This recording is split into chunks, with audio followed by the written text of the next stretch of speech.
Okay, so I'm going to show you how to make the escape room from like completely from scratch, just step by step. Explain some of the things that I talked about in the PowerPoint, just so it makes more sense.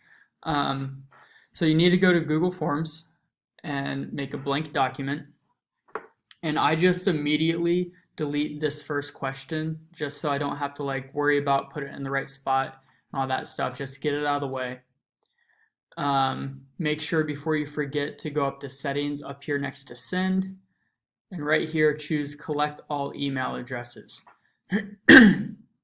That way when you go to see who did it, you know like the student's name and all that good stuff. And hit save.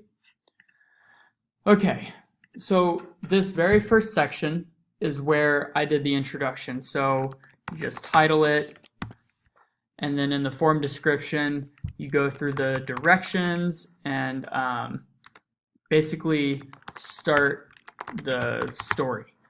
And then this is also where I would put like answers are case sensitive or spelling sensitive, anything they need to know so that when they're answering it, they don't get stuck and email you all kinds of questions that you'll get over and over again. Now, before you actually start adding the different like parts of this, what I like to do is actually come up with the topics you're going to question. So I just did that on a sheet of paper, and then I kind of thought up what the general outline of the story is. So do you want it to be like a story of someone escaping a cave or a dungeon or a hospital or anything that you really want, just so that as you make the questions, you know where it's going.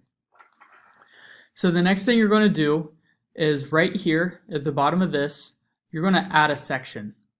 So when the students see this, they're actually going to just see this, and then if they hit next, they'll see this. They won't see it as you're seeing it with it all on the same page.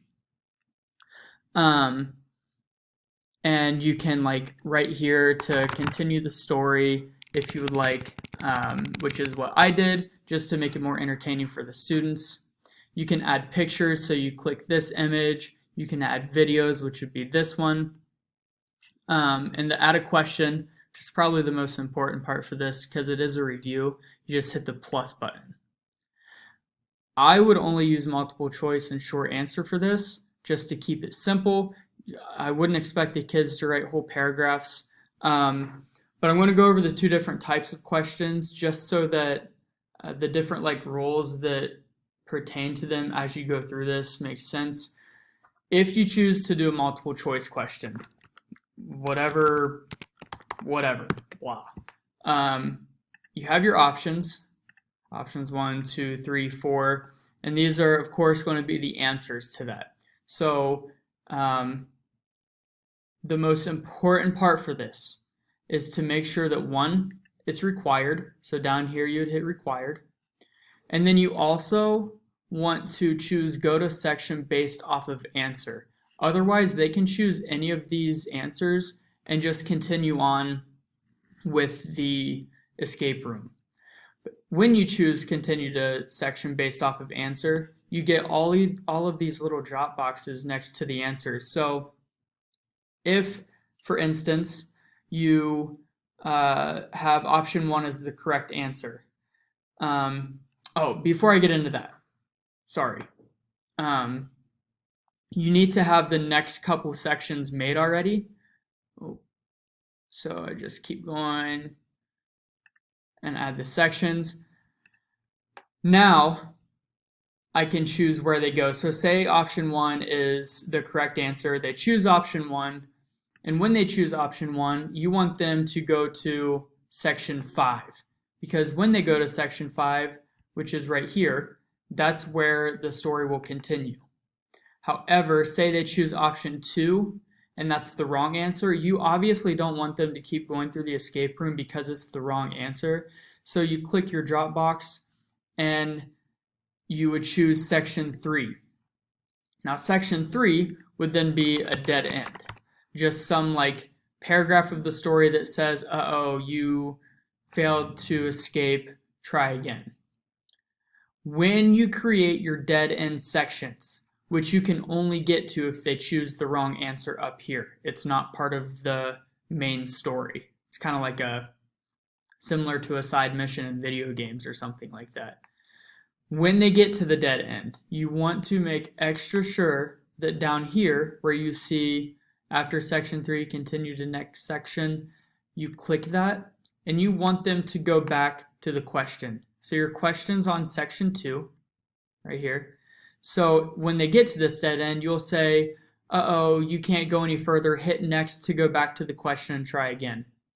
So when they do this and they hit next, they won't go forward, they'll go back up here until they choose option 1 or the correct answer, whichever it is, and they can continue on down here with the rest of the story.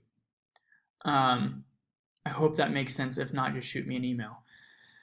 So there's one type of question. You can also do a short answer.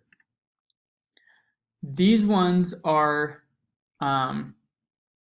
very sensitive to like what they type. So once you choose short answer, you have to click these 3 dots down here again and choose response validation.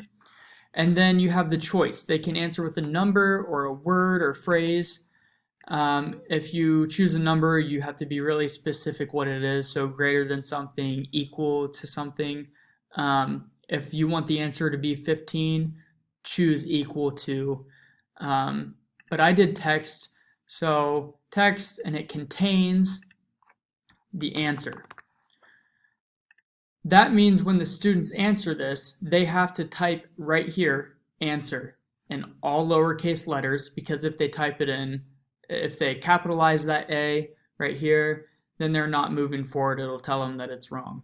So in my directions up here, I like to make sure they know it's case sensitive. And then you can write your own error text. So if they do get it wrong, you have a message that they can read, and you get to choose what that is. It can be literally whatever you want. I wrote a scary escape room, so mine were like, uh-oh, he's getting closer to you. Hurry up so you don't get caught. It was a lot of fun. And that's really it. You just kind of do all those steps over and over again till it's as long as you want, as short as you want, whatever. I put the escape room that I made in the Google Slides so you can kind of see that, see how I made everything. Yeah, so if you have any questions, again, just email me. I included that in the slideshow. Let me know if you need my help, and I'd be more than happy to. It wouldn't take long at all.